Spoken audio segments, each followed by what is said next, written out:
Hello dear students, इस video में बच्चों हम संज्ञा के बारे में पढ़ेंगे। संज्ञा क्या होती है? तो बच्चों आपको पता है, जैसे जो भी चीज़ें हम अपने आसपास देखते हैं, जैसे पेड़ हैं, चिड़िया है, पक्षी है, कोई भी झूले हैं, फूल हैं, जो भी चीज़ हम अपने आसपास देखते हैं या किसी भी पर्सन को, किसी भी व्यक्ति को देखते हैं या कोई भी जगह होती है, और हर एक चीज़ का कुछ ना कुछ नाम होता है।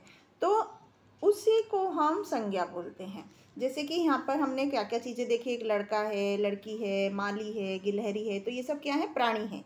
इनको हम प्राणियों के नाम बोलते हैं। उनका हर किसी चीज़ का नाम है, किसी प्राणी का नाम है। इसी तरह चीज़ें जो है उसे वस्तु बोलते हैं, जैसे फूल हैं, आइसक्रीम है, कूड़ेदान है, ये सब क्या है?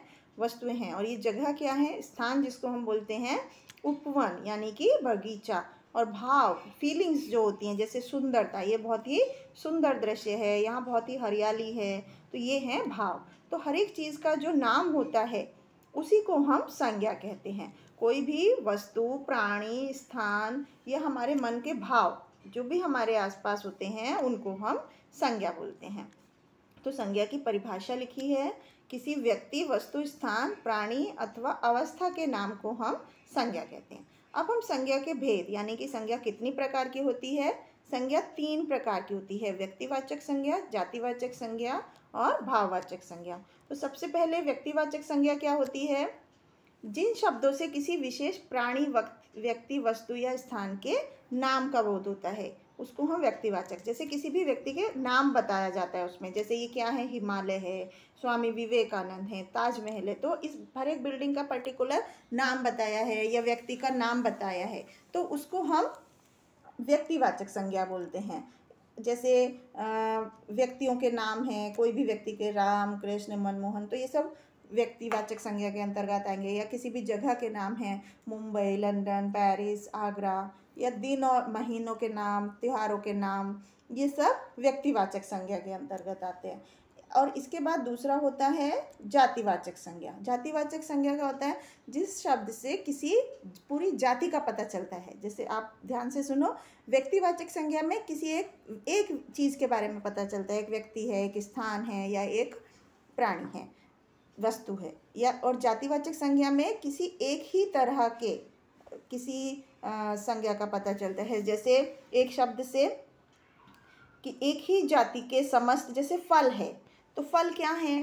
फल एक पूरी जाति का बता रहा है, फल शब्द से हमें। और अगर हम आम बोले तो आम से हमें एक पर्टिकुलर शब्द का पता चलता है। तो जो संज्ञा शब्दों से, जिन नाम से हमें, जिन शब्द नाम से हमें एक ही जाति के सारे व्यक्तियों, प्राणियों, वस्तुओं और जगहों का पता चलता है, उसे हम जातिवाचक संज्ञा कहते हैं। जैसे अब हम उदाहरण की सहायता से समझते हैं। वन में पक्षी होते हैं, तो पक्षी क्या है? जितने भी तरह के प्राणी, पक्षी हैं वहाँ पर, उन सब के बारे में हमने बता दिया। मछलियाँ तैरती हैं, तो मछली, पानी में बहुत तरह की मछलियाँ होती हैं, पर मछलियाँ शब्द से हमें पूरी मछली जाति का पता चल गया। बच्चे खेल रहे हैं, बच्चे, कोई भी, बहुत सारे बच्चे हैं, सबके अलग अलग नाम हैं, तो जो बहुत सारे बच्चे बोला हमने, तो सब बच्चों के लिए कोई भी बच्चा हो सकता है, तो ये पूरे बच्चे एक जाति हो गई। तो ये सब हमें बता रहे हैं, ये जातिवाचक संज्ञा है। जैसे लड़का, लड़की, लड़का के कोई भी लड़का हो सकता है, पक्षी, पर्वत, नदी, ये कुछ जातिवाचक संज्ञाएं होती हैं। इसके बाद होता है भाववाचक संज्ञा।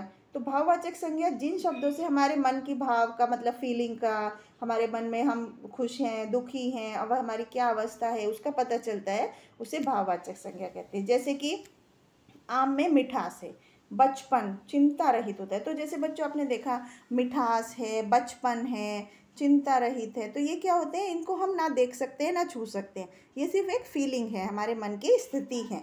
तो स्वतंत्रता, शालीनता, शीतलता, ये सब भाववाचक संज्ञा के अंतर्गत आते हैं। तो बच्चों, कुछ लोग संज्ञा के दो और भेद बताते हैं, जैसे समूहवाचक संज्ञा और द्रव्यवाचक संज्ञा। तो इसके बारे में हम अगली क्लास में पढ़ेंगे। तो इस चैप्टर में हमने क्या क्या चीज़ें पढ़ी बच्चों? किसी प्राणी, वस्तु, स्थान या भाव के नाम को हम क्या बोलते हैं? संज्ञा बोलते हैं। तो जिससे किसी वस्तु, व्यक्ति, स्थान या भाव का नाम पता चलता है, उसे वाले शब्द हम संज्ञा बोलते हैं। इसके बाद इसकी कुछ एक्सरसाइज करते हैं। जैसे यहाँ पर हमें 5 शहरों के नाम लिखने हैं, हम कोई भी शहरों के नाम लिख सकते हैं, जैसे दिल्ली, मुंबई, कोई भी शहरों के नाम, मेरठ।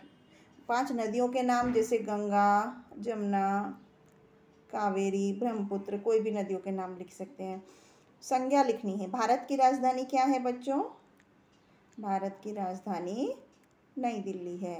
गंगा भारत की पवित्र नदी है। आगरा में क्या है? ताजमहल है। इस तरह से हम यहाँ पर फिल कर सकते हैं। संज्ञा शब्द बताने हैं, जैसे माता जी आ गई हैं तो माता जी हो गया। यह पुस्तक किसकी है? अंगूरों में खटास है, तो यहाँ पर 2 संज्ञा शब्द हैं। नैनीताल में बहुत सर्दी है, तो ये सब संज्ञा शब्द हैं। भाववाचक संज्ञा हमें बताना है, जैसे निज से निजी, इस तरह से हम बता सकते हैं। मित्र से मित्रता भाववाचक संज्ञा है।